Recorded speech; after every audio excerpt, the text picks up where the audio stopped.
Boss, ano yan? Buwan! Ito. So, ito yung first session, second session, third, and fourth. So, gagawin natin tiger, tapos merong dragon. Kasi nga, healing pa tong mga to eh. Pero ito healed na to eh. Ito, nung nakaraan lang to, diba? So, medyo masakit pa daw. Pero kailangan, gusto niya kasing matapos eh. Meron siyang hinabol na time. So, lalagyan mo natin siya ng dragon dito. Tapos dito yung katawan. Tapos susunod na yung mga background. Pero syempre pare, bago natin yan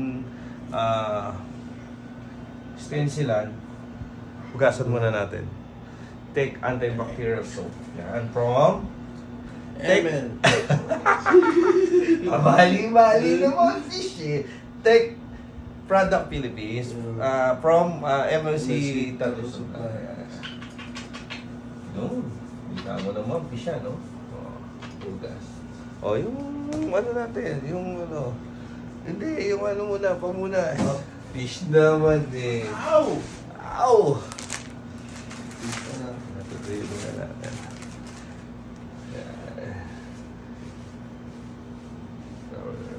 Healed na fish, oh. Pero may mga detailed pa yan.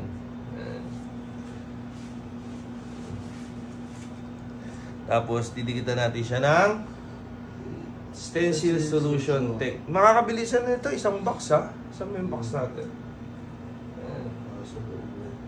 Yun, no? Naman naman fish, oh.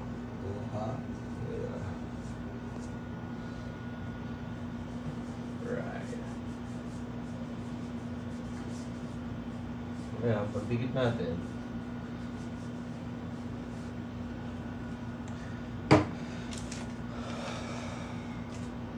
Didikit natin siya medyo.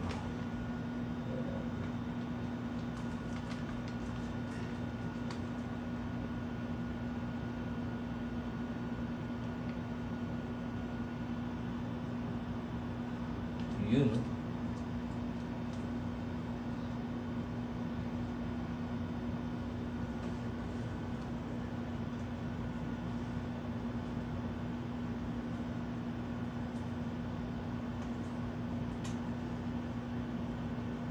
Kasi ano, tulad yan dito, nalagay tayo dito.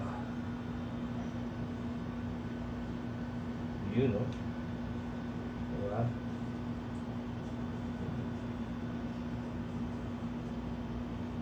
Yun, no? Tapos dito sa likod. Hop.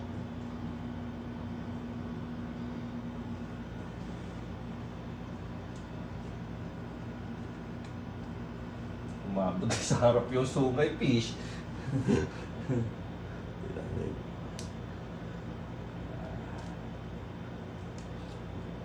Fish, nakita mo naman fish.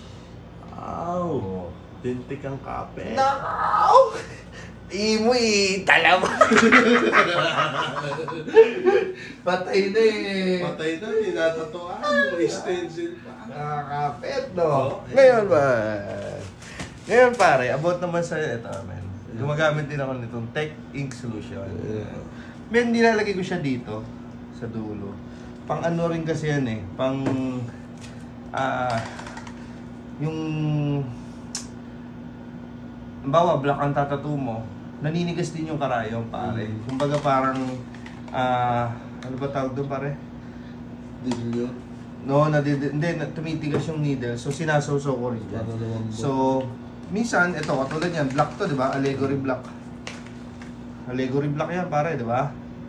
Sasaws, para mas dark na dark siya, sasawsaw ko siya sa dynamic. Ngayon, minsan ginagawa ko, sasawsaw ko sa solution, tapos sasawsaw ko sa dynamic, saka doon sa allegory. Pag nilining mo siya, ang ganda. Tapos sa gray wash, pwede rin yan. Tapos sa color, yan, pwede rin siya. So, order na kayo, ha? May always on the go, 24/7, who's next? Ang natutunan ko lang sa buhay is be consistent and slowly but surely. Dati, isang session lang yan. ngayon, dapat yan may espada yan, pare. Pero, alam mo yun, yung time by day, sabi ko sa kanya, ganito na lang gawin natin. Mas na, na-organize. Yeah. Ay, ito nga pala yung healed. Ayun na, yun sa gilid. Baka may lumabas, ha? Ayan, fish, oh. Kita ba, fish? Okay. Ayan. Yung sa gilid. Alright? So, ayan. Mewa TV. Follow for more. Yahoo!